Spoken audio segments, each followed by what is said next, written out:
বেগুন দিয়ে এই মজার রেসিপিটা আপনারা নিজেরা যেমন খেতে পারবেন, তেমনি মেহমান আসলেও কিন্তু মেহমানদের সামনে দিতে পারবেন। খেতে এতে যেমন মজা, দেখতেও কিন্তু অনেক সুন্দর লাগে। আসসালামু আলাইকুম, সবাই কেমন আছেন?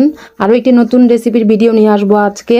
আর তার আগে আমি আমার গাছগুলোতে পানি দিয়ে দিচ্ছি। কিছুদিন না থাকলে যে অবস্থা হয় আর কি, কেউ যত্ন নেয় না, তো আমি আমার গাছের যত্ন নেই, কিছু করার নেই। আর এই তো গাছগুলো এখন শীতের দিন তেমন পানি দিতে হয় না, তারপরেও আমি গিয়ে একটু একটু পানি দিয়ে আসলাম, যেহেতু 3-4 দিন যাবত পানি দেওয়া হচ্ছিল না। তো এই তো এদিকে একটু একটু করে পানি দিয়ে তারপর আমরা রান্নাবান্নার প্রস্তুতি নিব। ছাদেই সব কিছু করবো আজকে। রোদ্রে বসে ভাবলাম যে একটু রোদ আসবে, কিন্তু আসলে একদমই রোদের দেখা মিললো না। তো এই তো দেখতে পাচ্ছেন এই সাইডে কিন্তু খুব সুন্দর মিষ্টি মিষ্টি রোদ আসে, বা আজকে কি জানি রোদ আসছিল না। তো এইদিকে আমরা বেগুনের রেসিপি বানানোর জন্য প্রথমে আমরা বড় বড় যে মোটা বেগুন সাদা সেগুলো নিয়েছি, চাইলে আপনারা কালোটাও নিতে পারেন। তো এই বেগুনগুলো দিয়ে খুব পারফেক্ট সুন্দরভাবে হবে। আর এই বেগুন দিয়ে একদম সুন্দরভাবে একদম সুন্দর মতো সব কিছু হবে। এটা কিন্তু চাইলে আপনারা নিজেরাও খেতে পারবেন এবং মেহমানদের সামনেও দিতে পারবেন। মাঝে মধ্যে এরকম ভিন্ন কিছু খেতেও কিন্তু অনেক ভালো লাগে। তার আগে আচ্ছা, আপনাদের কাছে একটা অনুরোধ, আপনাদের কাছে যদি আমার চ্যানেলটি ভালো লাগে, এই সিম্পল রান্নাগুলো ভিডিওগুলো, তাহলে একটি সাবস্ক্রাইব করে আসবেন আর আমার পেজটিতে একটি ফলো দিয়ে আসবেন। আর এইদিকে রান্নাবান্নার জন্য সব কিছু কেটে নিচ্ছি একে একে। সকাল সকাল মিষ্টি রোদে বসে কাজ করতে কিন্তু ভীষণ ভালো লাগে। আর সকলেরই হয়তো জানা, অনেকেরই জানা যে আমাদের একটু মন খারাপ, যেহেতু আমার ফুপু কয়েকদিন আগে মারা গেল।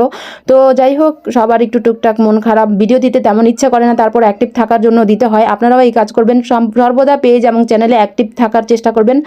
এইদিকে আমি বেগুনগুলো এই তো রাউন্ড করে কেটে নিচ্ছি, আর মাঝখান দিয়ে কেটে নিচ্ছি। চাইলে আপনারা স্টিলের কোনো কিছু দিয়ে মাঝখানে এরকম গোল করে কেটে নিয়ে উঠাতে পারেন। আমি চাকু দিয়েই করে ফেলেছি, যেহেতু সামনে কিছু পাচ্ছিলাম না, ছাদে এসেছি, আবার বারবার নিচে যাব, ওই ঝামেলার কারণে যাইনি।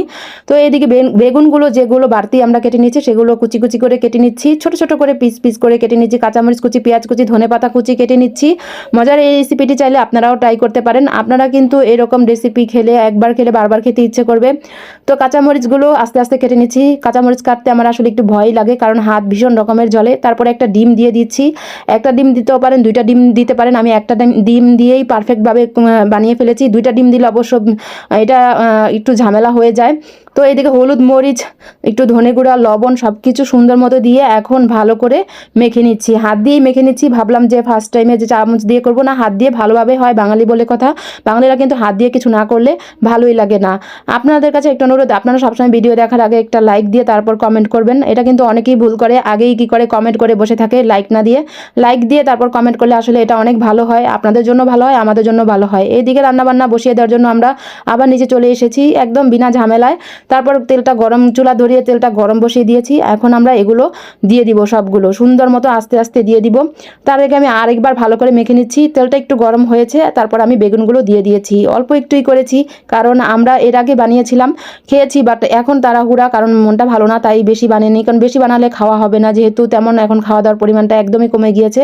তো এইদিকে মাঝখানে মাঝখানে এগুলো দিয়ে দিচ্ছি। ডিমটা কিন্তু অলরেডি নিচ দিয়ে বের হয়ে গিয়েছে।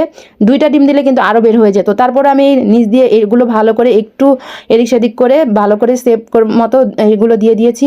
তো সুন্দর পারফেক্ট হয়েছে। এগুলো মেহমানদের সামনে অনেক সুন্দর লাগে, মেহমানরাও কিন্তু খুশি হয়ে যায়, অবাক হয়ে যাবে যে এটা কেমন রেসিপি, অবাক হয়ে যাবে, অনেক মজা। তো সবাই ভালো থাকবেন, সুস্থ থাকবেন, স্বপ্নের পথে পাশে থাকবেন, আর আমার জন্য দোয়া করবেন, আমি যাতে অনেকটাই এগিয়ে যেতে পারি।